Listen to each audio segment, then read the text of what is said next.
सबको मेरी तरफ से जय मसीह की। आइए हम परमेश्वर के वचनों में से कुछ सीखते हैं। 1 कुरिन्थिया 9 और उसकी 24 आयत को। क्या तुम नहीं जानते कि दौड़ में तो दौड़ते सब ही हैं, परंतु इनाम एक ही ले जाता है। तुम वैसे ही दौड़ो कि जीतो। आज मैं आपसे कुछ बात करना चाहती हूँ। हमें अपनी दौड़ को दौड़ना है, मसीही दौड़ को दौड़ना है हमें। बहुत सारे लोग हैं ऐसे कि जो दौड़ को तो दौड़ रहे हैं, लेकिन वो थक जाते हैं, और जब थक जाते हैं तो उनको ऐसा लगता है कि अपनी परेशानियों में या कुछ ऐसी परिस्थितियों में कि वो अपनी दौड़ को नहीं दौड़ पाते। और मैं आज आपसे कहना चाहती हूँ कि मसीह दौड़ को हमें आज पूरा करना है। जो लोग थक चुके हैं, जो अपनी उस दौड़ को पूरा नहीं कर पाए, आज मैं उनको फिर से उत्साहित करना चाहती हूँ कि आप उठिए, फिर से अपनी दौड़ को दौड़िए, क्योंकि परमेश्वर चाहता है कि आप दौड़ें और जीते। क्योंकि परमेश्वर आपसे प्रेम रखता है। वो आपको ताक रहा है कि मेरा बच्चा कब उठे और कब अपनी दौड़ को दौड़े और जीते।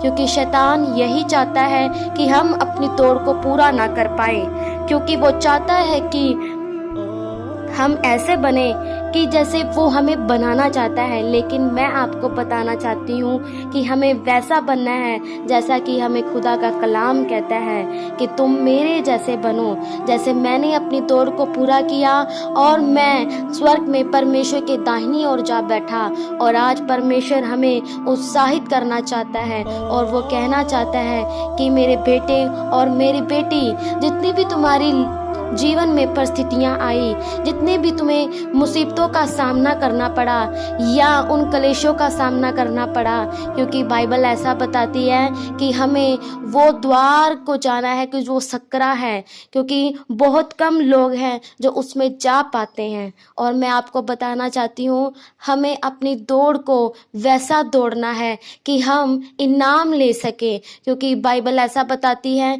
कि दौड़ में दौड़ते तो सभी हैं, लेकिन इनाम एक ही ले जाता है। और आज हमें अपनी दौड़ को दौड़ना है और इनाम लेना है। और क्या वो इनाम है? वो स्वर्ग का इनाम, वो जीवन की पुस्तक में लिखा हुआ हमारा नाम।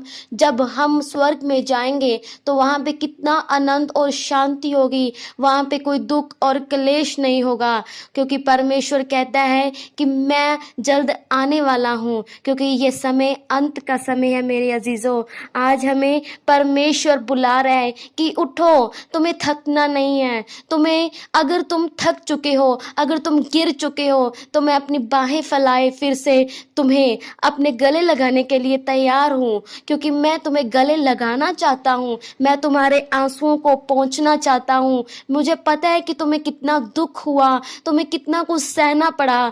तुम इस दौड़ में दौड़े और सकेत मार्ग में, उस सकेत फाटक में तूने प्रवेश किया, और तुम जानते हो मैं तुम्हें देख रहा था। जब तुम उस सकेत फाटक में प्रवेश कर रहे थे, तुम्हें बहुत सी तकलीफों का सामना करना पड़ा। मैं तुम्हें देख रहा था कि तुम कैसे उन परिस्थितियों का सामना कर रहे हो मेरे लिए, ताकि मैं खुदा का बन सकूं, मैं खुदा की आवाज बन सकूं। मेरी आवाज बनने के लिए तुम्हें इतना कुछ सहना पड़ा। मैं तुमसे खुश हूं, लेकिन तुम गिरो नहीं, तुम दौड़ो। मैं तुम्हारे साथ हूं। तुम्हारा परमेश्वर, तुम्हारा यहोवा, तुम्हारा यीशु तुम्हारे साथ है, क्योंकि मैं तुम्हें कभी नहीं छोड़ूंगा और कभी नहीं त्यागूंगा। मैं तुम्हारा हमेशा साथ दूंगा। मैं तुम्हारे साथ खड़ा हूँ और तुम्हें कभी थकने नहीं दूंगा, तुम्हें कभी गिरने नहीं दूंगा, क्योंकि मैं परमेश्वर तुम्हारे साथ हमेशा रहूंगा।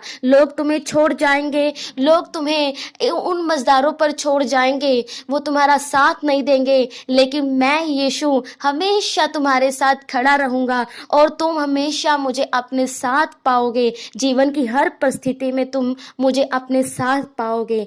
आज परमेश्वर हमसे यही कहना चाहता है मेरे अजीजों, अपनी दौड़ को दौड़ें और पूरा करें और जीतें, क्योंकि खुदा आपको फिर से गले लगाने के लिए तैयार है। आमीन।